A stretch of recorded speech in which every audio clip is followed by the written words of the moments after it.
प्रेत बाधा से पीड़ित महिला, जिसने उपचार के लिए कहां कहां नहीं माथा टेका, चाहे वो दरगाह हो या हिंदुओं के मंदिर हो, लेकिन कहीं भी नहीं मिल पाई दुखों से राहत।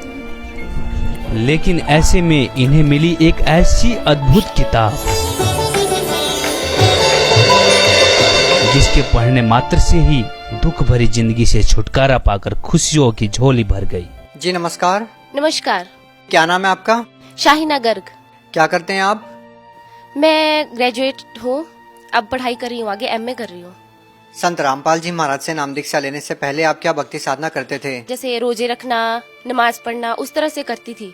तो मतलब मुझे परमात्मा की खोज थी कि परमात्मा कौन है, तो मैं उसी तरह से साधना करती, लेकिन मुझे कोई लाभ नहीं होता था उससे। मतलब उल्टा और दिक्कतें, परेशानियां रहती थी। किस प्रकार की समस्या थी आपको?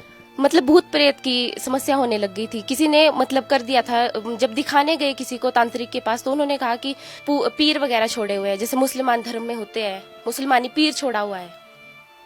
तो सब देखने गए तो सब यही बोलते थे कि ठीक हो जाएंगे, मतलब जंतर वगैरह, धुनी वगैरह दे देते थे, तो ठीक नहीं हो पाती थी मैं। मतलब थोड़े टाइम ठीक होंगी, फिर वही हाल हो जाती थी। फिर मैंने एक हिंदू धर्म में शादी की, तो हिंदू धर्म में शादी करने के बाद जो उस वहाँ पे जो परंपरा है, जिस तरह की देवी देवताओं की पूजा करते हैं, वो भी करती थी। मैं क्या शायद यहीं पे परमात्मा मिल जाए, तो वहाँ पे भी कोई लाभ नहीं होता। 3-4 महीने थोड़ा ठीक रही, उसके बाद फिर वही दिक्कत होने लग गई। उसी मुसलमानी पीर जो लगाया हुआ था, वो दिक्कत होने लग गई। तो मेरे ससुर मुझे दिखाने ले जाते थे, कभी तांत्रिक के पास, पंडितों के पास, तो सब यही कहते थे कि ठीक हो जाएगी, ठीक हो जाएगी। फिर वो दे देते, जंतर वगैरह दे देते, फिर थोड़े टाइम में वो खराब हो जाते थे, फिर करते थे, फिर और करवाना पड़ेगा, फिर से जंतर लगवाना पड़ेगा। फिर बहुत ज्यादा पैसा खर्च हो रहा था, सब कुछ। मतलब दिक्कतें इतनी, मैं मेंटली परेशान बहुत हो गई थी, घर से भाग जाती थी। मतलब मुझे बहुत दूर से पकड़ के भी लेके आते थे घर वाले कि पता नहीं कहाँ चली जाती है, बहुत दिक्कत। आर्थिक स्थिति भी ठीक नहीं थी फिर हमारी। फिर उसके बाद हमारे रिलेशन में ही है शिमला में, उन्होंने संत रामपाल जी महाराज जी से नाम दीक्षा ली हुई है पहले से, तो हम उनके पास गए कि इस तरीके से प्रॉब्लम होती है, तो अब क्या करें। फिर उन्होंने कहा कि आप संत रामपाल जी महाराज जी की शरण में जाइए, आपको कुछ नहीं होगा, आप ठीक हो जाओगे। फिर हमें कुछ अजीब सा लगा कि नहीं, ये ऐसा नहीं हो सकता। जैसे हम अब अपने तरीके से करते थे साधनाएं, तो हमें कुछ ठीक नहीं लगता था।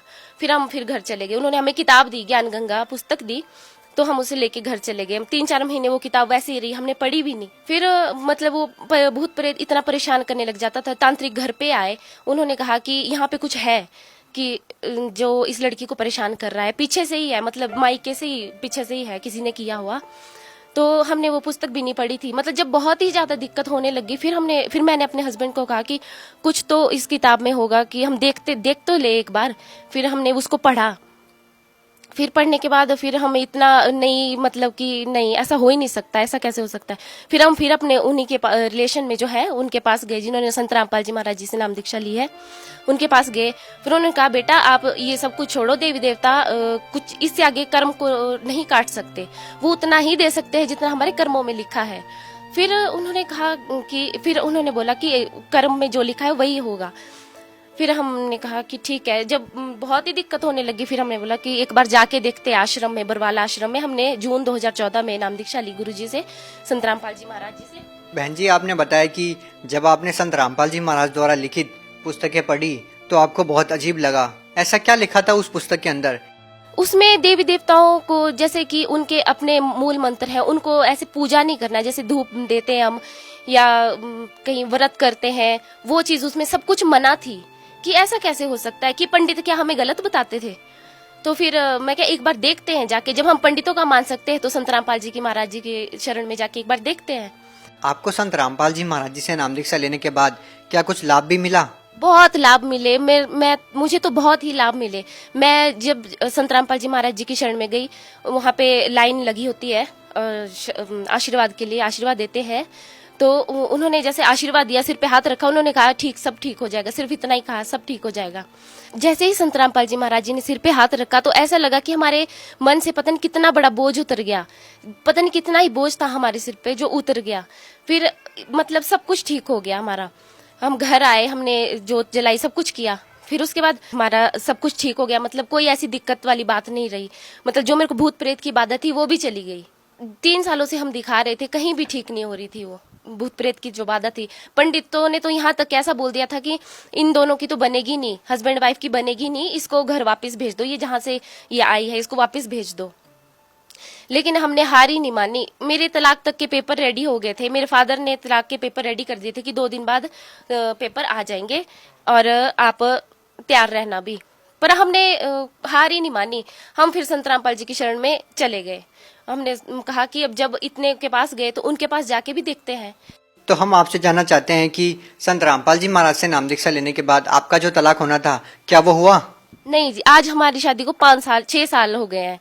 तो वो मतलब संत रामपाल जी महाराज जी की शरण में आने से वो बला ही टल गई सारी। और क्या क्या लाभ हुए?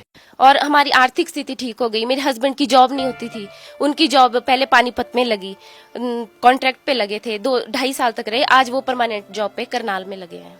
बहन जी, जैसा कि हम देखते हैं कि जो भी संत रामपाल जी महाराज जी से नाम दीक्षा लेता है उनकी सारी समस्याएं दूर हो जाती है, उनकी बीमारियां ठीक हो जाती है। क्या संत रामपाल जी महाराज जी कोई क्रियाक्रम करने के लिए बोलते हैं, या कोई जड़ी बूटी देते हैं, या कोई दवाई देते हैं? क्या कारण है? ना ही वो कोई जड़ी बूटी देते हैं, ना ही वो कोई झाड़ा लगाते हैं, वो कुछ नहीं करते। वो सिर्फ जो हमारे शास्त्रों में जो साधना लिखी गई है उसे वो सही तरीके से हमें बताते हैं कि हमारे शास्त्रों में ये लिखा है, आप सही साधना करिए। देवी देवताओं को पूजना नहीं है, वो आदर के योग्य है, उन्हें आदर देना है, उन्हें सम्मान करना है। उनके मूल मंत्र हैं जो हमारे गीता जी में लिखे हैं। लेकिन हमारे पंडित जो है वो शास्त्रों के विरुद्ध ही साधना करवा रहे हैं। उन्होंने अर्थों के अनर्थ कर रखे हैं। वो बिल्कुल भी मतलब ऐसे कि अनजान आदमी होता है, जैसे अनजान बच्चा होता है, उस तरह से वो काम कर रहे हैं। आप भगत समाज को क्या संदेश देना चाहते हैं? भगत समाज को यही संदेश देना चाहूंगी कि आप संत रामपाल जी महाराज जी की शरण में आइए, पूर्ण मोक्ष उन्हीं से मिलेगा। वही शास्त्रों के अनुसार सही साधना बता रहे हैं। बाकी तो ये भटकावा है जो पंडित लोग, जो ये तांत्रिक वगैरह, ये जो बड़ी बड़ी दाढ़ी वगैरह ये लगा के रखते हैं, इनसे कुछ नहीं मिलने वाला। इनको कुछ खुद भी इनको कोई भी ज्ञान नहीं है। आप संत रामपाल जी महाराज को भगवान इसलिए बोल रहे हैं कि आपकी भूत प्रेत की बाधा ठीक हो गई, आपकी जो शादी टूटनी थी, आपका जो तलाक होना था, उनकी शरण माने से वो नहीं हुआ। लेकिन बहन जी, आज का जो समाज है वो ये बात कैसे मानेगा कि एक संत जो जेल में है वो एक पूर्ण संत हो सकता है, वो परमात्मा हो सकता है, भगवान हो सकता है? उन्हें मानना पड़ेगा, क्योंकि हमारे शास्त्रों में जो लिखा है वो देवी देवताओं की पूजा करना बिल्कुल व्यर्थ है। उसमें बिल्कुल लिखा ही नहीं है। व्रत करना भी मना है कि व्रत भी नहीं करना है, फिर भी उन्हें कोई लाभ नहीं होता। और हमारे संत रामपाल जी महाराज जी आज जेल में जरूर है, लेकिन वो सिर्फ हमारे लिए ही गए हैं। हमारा ही पूर्ण मोक्ष होगा उससे। जी धन्यवाद। धन्यवाद जी।